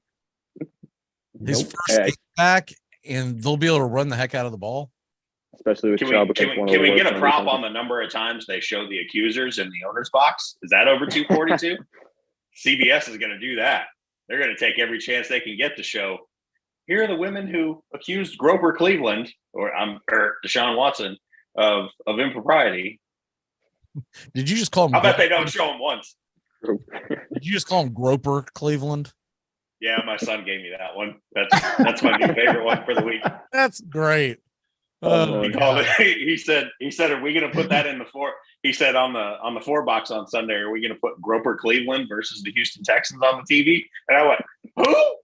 I haven't stopped laughing about it all week. It's the best thing I've heard all week. Yeah, that's a good one.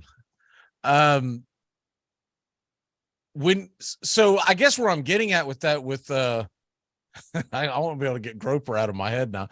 So Groper is that he's going to pass for 242 yards, but yet his lead running back, Nick Chubb, his is 96.5 yards rushing. And then what is Kareem Hunt? He is 33.5. So the over under of their 2 lead backs is about 130 yards rushing. I know that Houston's not a great team. I get that. But if they have that much success on the ground, why would you need to pass? Mm-hmm. And especially if they get out to an early lead where they're, ahead big, and they'll be leading for most of the game, I imagine. That's if that happens. Then they're just going to, I'd be more Chubb and Curry in the rock. Yeah, I'd be more likely to go the opposite direction, grab Nico Collins at 52.5. Playing from behind. Take the over. Yeah, because Cooks is out. That's it. And Trevor Lawrence, his over under passing touchdowns is 1.5 this week. Sean, do you expect Jacksonville to be able to get Detroit more on the ground or through the air? I would expect a little bit more on the ground, but be advised, Jeff Okuda's back this week. He's been our best cover corner by far, and he will put Kirk on Hefe Island and cause him all kinds of problems. So this could be another Zay Jones week or an Evan Ingram week. We were talking about building props. One that I really like coming back to this game. If you take the Lions money line, I do think the Lions are the better team. That doesn't mean they'll win. But I think they're definitely the better team, and they're playing at home. We played a lot better at home for the most part. Yeah, I talked about that earlier in the week. The Lions is one of my favorite plays. Yeah. Because I think it's a reaction of Jacksonville beating Baltimore. I think the fact that it's even right now, it's moved a little bit. I saw it at 1.5 early in the week, and then it was down to 1. And right now it's even on my book. It's a dead pick 'em. So if you take the Lions money line and then a couple of player props to throw with it, ATN over 44.5 rushing yards, I don't think that's even a question. And Jamal Williams anytime touchdown score, you put that together, it's about 3-1. So TCU was driving, and Dugan just threw an interception into the end zone that the cornerback basically could have. It was about a 25 yard pass, and the cornerback could have fair caught it. Yeah, it's worse playing. Awful. So that ends that threat. There's still about a full quarter left. It just started 14:55. But my word, by the way, that under's looking really good for me right now. Mm-hmm. What was it? What'd you get it at? Well, I teased it. So when I originally got it, it was 62.5, but I teased it so it's 68.5. And then I combined that with the over in the SEC championship game, because I think the SEC championship game is a tad low. There's tends to be big plays in the SEC championship game no matter who's playing. And I got that at 44.5 as an over. So I feel pretty good about the one I wasn't positive on was the Big 12, because as soon as I laid the bet, 3 pundits came out on different on 2 different networks and said, "Yeah, you got to hit the over. It's gonna be a shootout." I'm like, what? Could we have made this announcement 45 seconds before? So anyways, that's where I was. And then I took a really big teaser, but no one cares about that. I mean, it's got, no one would take this teaser because it's a 4-team teaser. And it's just, it was just for fun, essentially. But yeah, Dugan's 220 yards passing. I think his over under passing yards, I think it was just below 300. So he's going to have a hard time getting there. I can feel the teams lining up to do the comparisons between him and Will Levis for the draft already. Let's go. We're going to take a really quick break. Before we do, real quick, y'all go around and give me one prop that you like in the NFL. And then when we come back, it's all about college football. One more I saw is Kenny Pickett over 30.5 pass attempts. They have been a massively pass happy offense since Pickett's taken over. That's just an absurdly low number. I've been finding real value in pass attempt numbers the past few weeks. Bobby? I like Jalen Warren anytime touchdown, assuming Najee is going to be out this week. I think it might sound like a bit of a stretch, but I think Warren might be a better running back than Najee, straight up. Najee hasn't been playing great this year, and I think Warren has a chance to get in the end zone, and he has pretty good odds on it too. Now, Najee got the clean bill of health yesterday. Oh, he did. Okay. Well, another one that doesn't mean that he's necessarily going to get the lion's share, because that's fair. To your point, they're not in the playoff race. Mm-hmm. Well, then another one I'm looking at, I like Pickens over 45.5 receiving yards. I think he'd have a good game on Sunday or tomorrow. Sean, what say you? I'm going to go to the Titans-Eagles game, which we haven't talked about much yet. Ryan Tannehill over 8.5 yards rushing. The place where the Eagles have struggled this year, when they have struggled, has been on play action. For whatever reason, they love running those naked boots.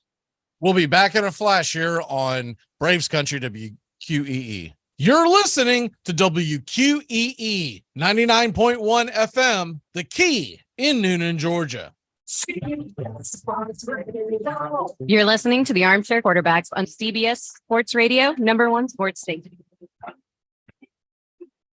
Good afternoon, and this is your Armchair Quarterbacks Sports Flash.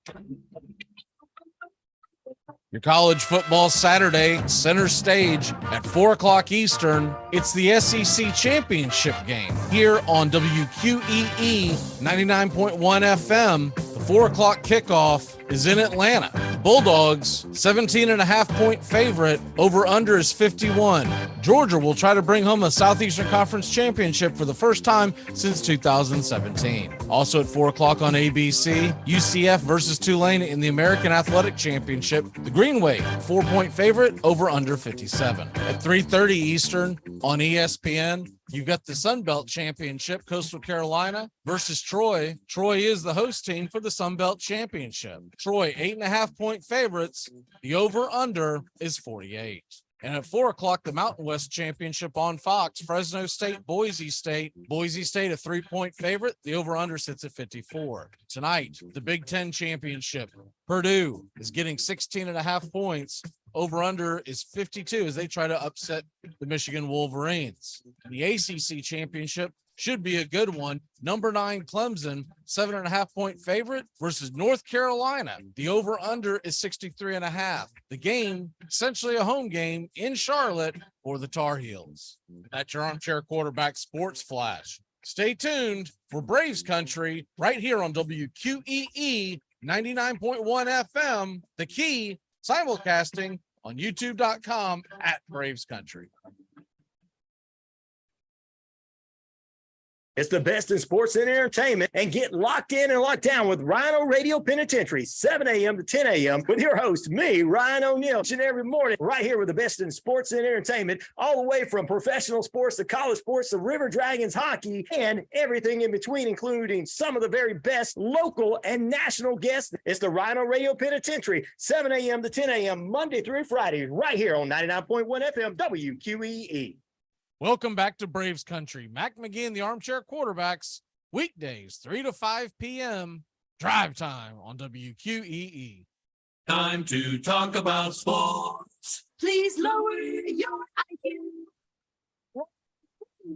He made that first down when he dived. If Howard Cosell came in now, he'd never get out alive. Cause he's the Armchair Quarterback. He's full of beer. He's full of snacks. The All-American man. Welcome back here.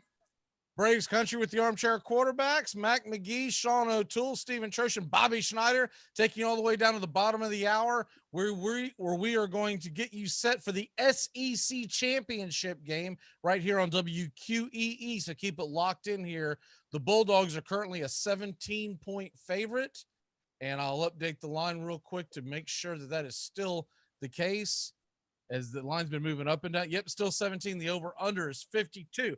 So now we're going to dive into college football, the lines, over-unders. I do want to get your stupid underdog picks, though, because, Bobby, I think you gave me yours.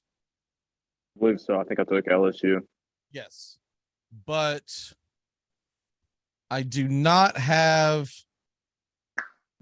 stupid underdog pick for Sean or for Steven,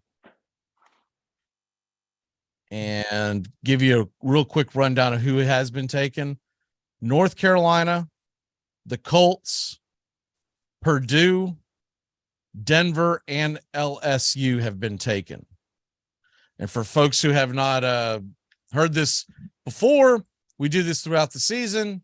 We take a team, a college or pro football team, an underdog, take the points, and if the team wins outright, you get those points. We keep the up with the standings throughout the season. If they cover the spread, you get 2 points. If they do not cover the spread, you lose 2 points. And so right now, Bobby leads it with 44.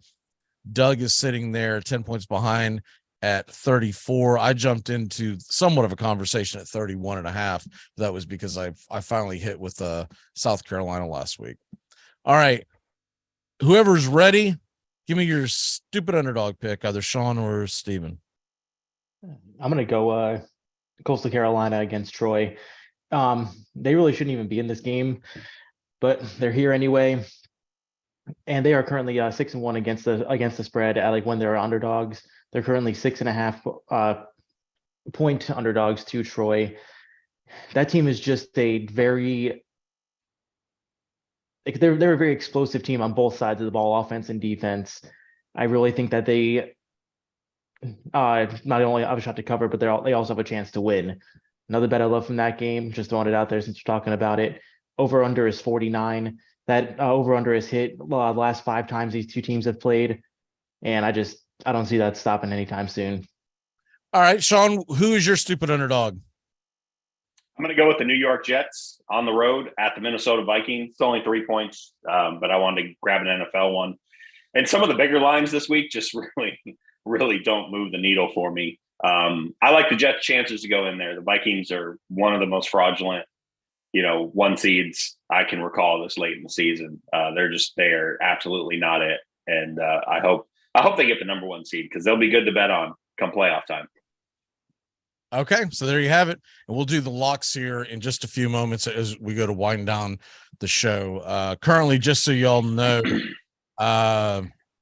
Minnesota Vikings and Jets have both been taken in the locks, so we're countering ourselves. Joey took Minnesota. I'm taking the Jets. I think the Jets are going to get that W as well. And TCU has been taken by Tones. So start looking over and getting prepared for that. But that'll come up here in a few minutes. But until then, we're going to jump into the player props for college football. And got to scroll back up here. As it's nice that if you do go the underdog route with the player props, they do have college football in there. Some of these sites don't have props for that. Let's talk LSU Georgia first, and then we'll kind of stem off of that. One of the props that I saw was I think it's a plus 160. I'll have to double check that because that was on a different site, but plus 160 of a touchdown being scored by Jalen Daniels. Considering as much as he runs, and for folks who are unfamiliar with what that means, he can't throw the touchdown pass. He physically has to cross the goal line. Just like you're not going to get credit for it if Christian McCaffrey has a halfback pass to Deebo Samuel, the touchdown goes to Deebo Samuel. They're not going to get hammered by both of them because the books would lose left and right. So it's physically scoring, and oh my word, TCU had a wide open guy. Ball was a tad overthrown, but not by much. Should have made the catch. Would have been about a 50-yard touchdown pass. If he hits him in stride, it's definitely 6, but regardless, that receiver's got to make that catch. I guess it's a little higher. The pass could have been better. Probably overthrew him by about maybe half a yard. But back to the Georgia line. Let me see here. But no, I mean, like that Jaden Daniels, that was the one I was gonna say. The book I'm using, it's at plus 180. Yeah, that seems like easy value. You're getting it at 180? Mm-hmm. Double Wow. check it. It's okay. It was 180 about 20 minutes ago. It's down to 160 now. And he has 11 touchdowns on the ground this year. Daniels does. I think they're using that more as an indictment of how good Georgia's defense is, as opposed to what Daniels actually does. Here we go. Touchdown scores. Man, that took forever. There was a boat ton of stuff. So, by the way, Stetson Bennett is a plus 130. He does use his leg. I don't like that one as much because they usually lean on the running game and pass their way into the end zone. So I'm getting Daniels at a plus 170 on this site now. That is too tempting not to grab. I like that. And if you really want to get frisky, Jaden Daniels' first touchdown is plus 1200. Yeah, I'm not trying to do that. Are you talking about the first touchdown of the game? Yeah, just first touchdown of the game. LSU might be down 28-0 by the time Jalen Daniels crosses the goal line. All right, and fine. Kenny McIntosh plus 500. I think I'm more likely to go anytime score for Jalen Daniels because plus 170, you can't beat that. Oh yeah, go ahead. Sorry. No, I was just saying I got it locked in. You go ahead. One that I do like, and this isn't a player prop, this is a game prop. I don't know if every book runs these, but the one that I use in Tennessee does halftime/final props. So the halftime tied Georgia final is plus 1200 right now, which seems not that crazy because I could see a scenario where LSU keeps it close for a little bit and it's like whatever, 10-10, 14-14 at the half, but then Georgia pulls away in the second half. Plus 1200 is pretty good value for that kind of a thing, especially in the conference championship game. What is the first half line on that game? 10. Wow. That's a high first half line. I like LSU plus 10 in that. I think I do until the game kicks off. I'm like, they haven't gotten a first down and there's 3 minutes left in the half. First half over under is 27, but the full game is 52. I would akin the which feels weird. Georgia's defense has been on the last several years to being as dominant as what LSU's offense was in 2019. I mean, their defense is smothering. And I get it. It was better last year. They lost a lot of guys to the NFL, but this is still an elite defense. And I'm not just talking about elite defense in the country. I'm talking about you could almost put it up for argument as far as when we're going to talk about great defenses in history years from now, the Georgia defense of 21 and even leading into this year of 22, they're going to be in that conversation. Yeah. And it's hard to it's always hard to compare athletes and whatnot of different eras because rules change, et cetera, et cetera. But considering how dominant they've been, and college football and football in general has bent all the rules to increase the scoring, it's just nothing but impressive. Mm-hmm. Yeah, they got a lot of talent on defense. By the way, we haven't talked about this yet. What about Deion Sanders heading to Colorado? How much do they pay him? I did not think he was going to take that job. I thought he would hang out one more year. I get why he's doing it though, because his son's going to transfer with him. So he wants to get his son in a Power 5 school.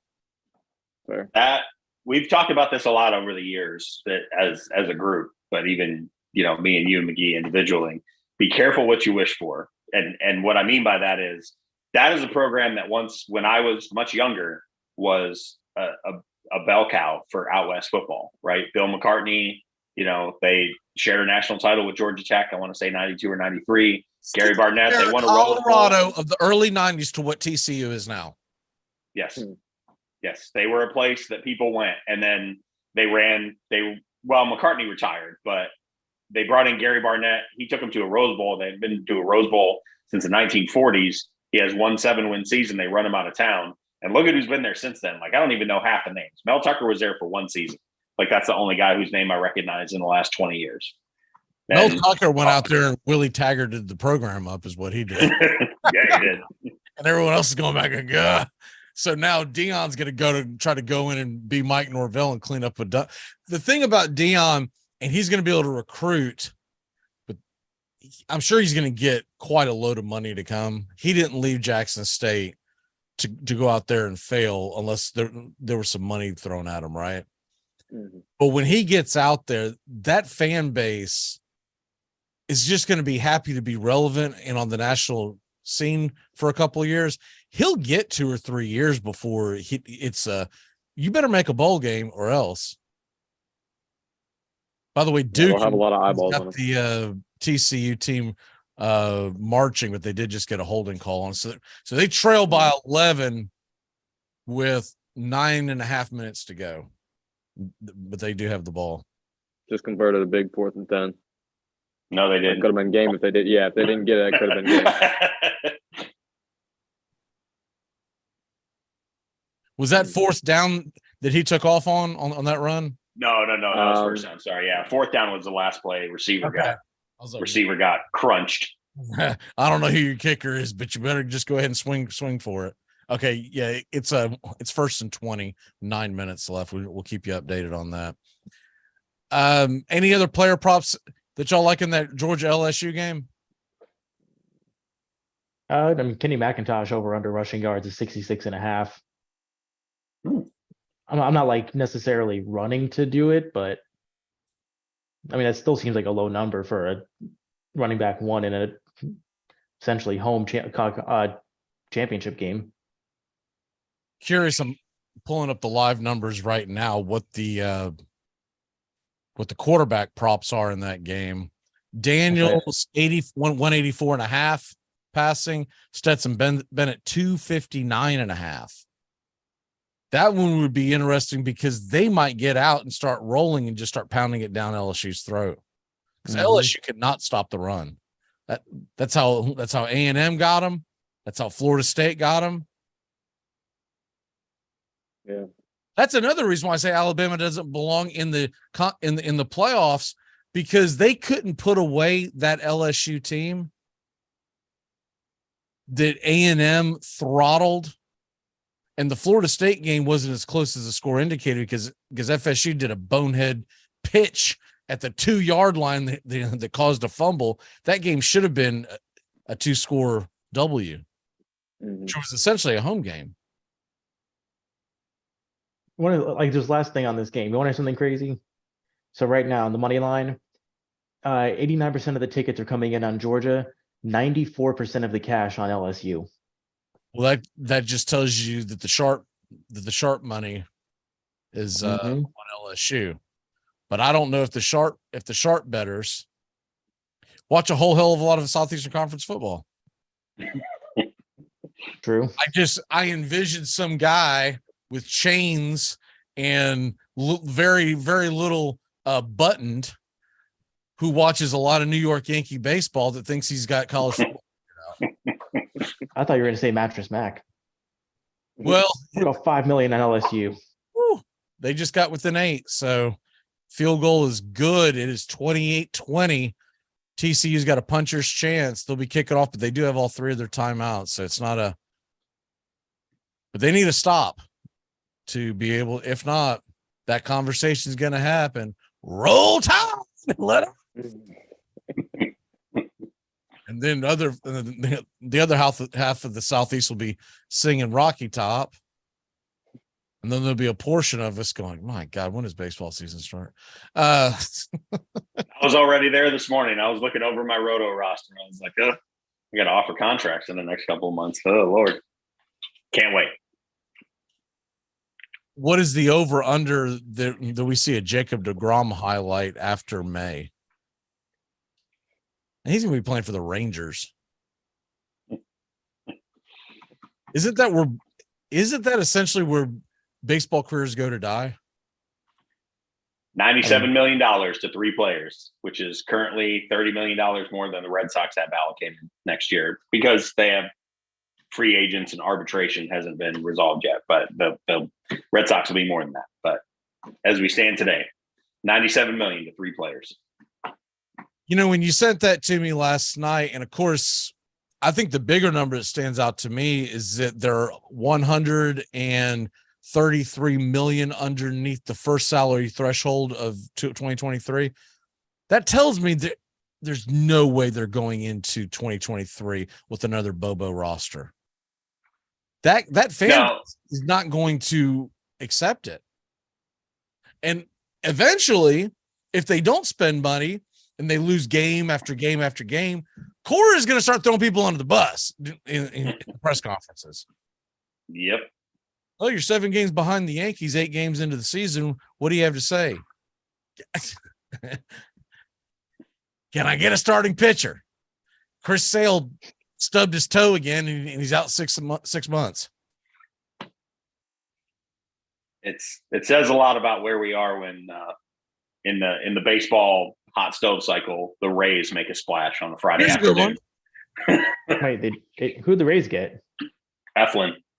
3 years, $40 million. Their biggest free agent signing ever. I thought you said a splash. Ever. It's an embarrassment. That's who they go after? They're going to try to turn him into basically an opener. Yep. They're going to have him go out there and pitch about 3 innings every 4 days. But he's not even good for 2 innings. He had a hot stretch down the stretch that got Philly in the playoffs, and then once they got into the deep in the playoffs, he ended up being like their 7th inning guy. And I think there's an argument to make him your 7th inning guy, but I don't want him as my closer, and I don't want him as a starter. So it'll be interesting to see what how they actually use him. Here's back to football. Will a defensive touchdown be scored in the SEC championship game? I like this one. Plus 240. Yes. Oh, that's free money. You got to take that. Does it have to be special teams or defensive touchdown? Either one. It's free money. Get it. I like that one. What is this? I don't even understand what rabbit hole I went down here. There's a list about this long. It looks like the Dead Sea Scrolls, and there's a bunch of numbers next to LSU and Georgia. I don't know what the Square Games fixed odds. Have y'all ever heard of this? I'm not. No. I don't know what if this means the final score. If it means it at some point if it means I almost wonder if this is like playing squares on Probably. like multiple squares. 0-0 is that's got to be what it is because there's no double. Oh yeah. 0-0 at any end of any quarter is plus 2,500. Does that mean 10-10, 20-20? Or just 0-0? Yeah. That's not that crazy. 10-10's it's not feasible. I'm gonna let y'all know what it is. I just put $5 on it. So if something ends 10-10, we'll know the answer. If nothing does, then we won't know the answer because I'll be like, I don't know what I bet on. I'll just stay on the patio and wait for the woo. It was funny when you sent that the text message that you could hear the woo all the way from yours because literally I knew you were joking, but I literally had just yelled out. This right after Florida State, Florida. We've got an outside TV hanging in front of the pool nowadays, and that's where I was watching the game, and when that final. Well, there was 2 of them because the first one that was denied because the PI, there was a woo and then there was something I couldn't say on air followed right after that. And then there was another woo at the end. I was like, yeah, come on now. All right, we're getting towards the end, so I don't want to get to where we're running around the chicken our head cut off. So let's go ahead and get your locks of the weekend real quick once again. Jets +3 and TCU -1.5 are taken. So Bobby, what's your lock? Coach, don't hate me if I jinx you, but I'm gonna go with Dolphins +4 versus 49ers. I know it's a East Coast to West Coast game. 49ers defense is nice, but I think that Dolphins offense is too explosive. They got so many playmakers, and with how many playmakers total are in this game, I think it's going to be a great game to watch. And it'll end up being a close one. I think Dolphins hang within 4. They might even win it, but I like them +4. Well, if you do jinx him, then turnaround's fair play because he jinxed the Titans last week when he took the. Yeah. Sean, what is your lock? My lock. I promise this is not a direct personal attack on Brian Crook because he has a hard enough life looking the way he does. But I'm going to take the Kansas City Chiefs -2.5 in Cincinnati. I think the Chiefs have had this game circled for 7 months. I think they're going to go in there and beat the Bengals probably by 5-7. I think the Bengals will make a good accounting of themselves, and I still think the Bengals will be heard from. But I looked at the Bengals schedule down the stretch, and buddy, is it something else? I mean, they've got like Bills, they've got a They got to go to Tampa. They got to go to Tampa. They've got a rough go of things. I noticed it a few days ago when finally I stopped what I was doing. I said, every team we talk about, they're about to play the Bengals. So I pulled up their resume or their schedule, excuse me. And I was like, man, this is like it reminds me of the early 1980s when Bobby Bowden said he'd play anyone, anywhere. And there was a 5-game stretch where he played 5 top 10 teams in a row on the road. Yep. Luckily, I was too young to really wrap my head around that. My dad was pretty sure it caused his drinking problem. They went from like Nebraska to Pittsburgh, who back then had Dan Marino, to Ohio State, which is back in their prime. I don't know if Ohio State's ever been down, but I mean, it was one after Notre Dame was one of LSU was another one. It was one after another. I thought it was neat. I was a kid. I was like, sweet, man, we can play a big game every week. Yeah, he goes, but you can't win all of them, and we're never going anywhere if we keep playing these games. Kirsch, what is your lock of the week? Giants +2 against the Commanders. They, in my opinion, are just a hands down better football team than them. Heineke has been great as of late. The Commanders are on a hot streak, but I think that the Giants are going to outwork them. Saquon, I think he's primed for a big day. They're going to win in the trenches. Giants are going to win this game. We are 28-23-1, and that's after a bad week last week. So hopefully we bounce back. 5 games over 500. You can't beat that. 66% winning percentage over the last 6 seasons. So hopefully we can keep that, but it's always a tough road. I like to have a big lead when we head towards the playoffs because that's always the most difficult one. We're about to walk out of here really quick. 10 seconds. Bobby, what's your walk-off? My walk-off. Enjoy the college football championship games today and enjoy what's going to be a pretty crazy college football playoff decision. Steven, the same. Yeah, enjoy the chaos. There's going to be, I got a feeling there's going to be one more upset today. I just don't know who it's going to be. And Sean. Real quick, Jets, Giants, Chargers. You take that as a 3-team parlay to cover, +3, +2.5. +2.5, that's this week's No Way parlay. It's +595. So about, $5 wins you somewhere around 35. Have a good week, everybody. Go Michigan. All right, and my walk-off for the day is make sure to catch us weekdays. We're here 3 to 5, Monday through Friday. This was a special pop-up show, weekdays 3 to 5 p.m. right here on The Key, and we're heading towards the Southeastern Conference Championship game, Georgia and LSU, and go Bulldogs. Put one on Brian Kelly one last time.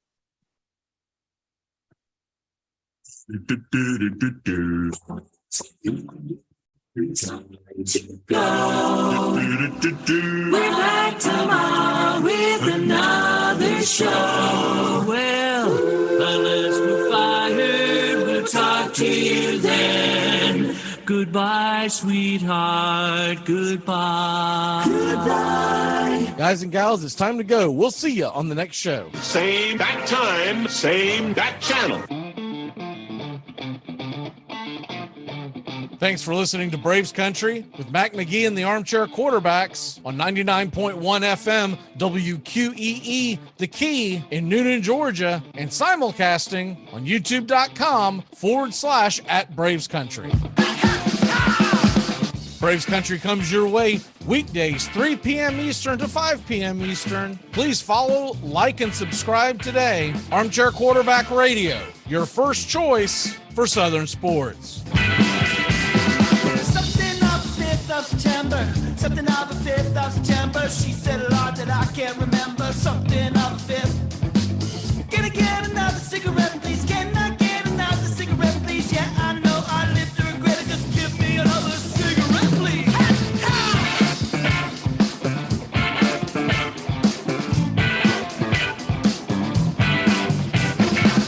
Can I get another cigarette, please? You're listening to WQEE 99.1 FM, The Key in Noonan, Georgia. Are you looking for a reliable dental practice that not only cares about your teeth, but is friendly to work with? How about one that offers great deals and new patient promotions? Well, your search is over. Most Valuable Smiles in downtown Eatonton, Georgia is committed to giving you the biggest and brightest smile.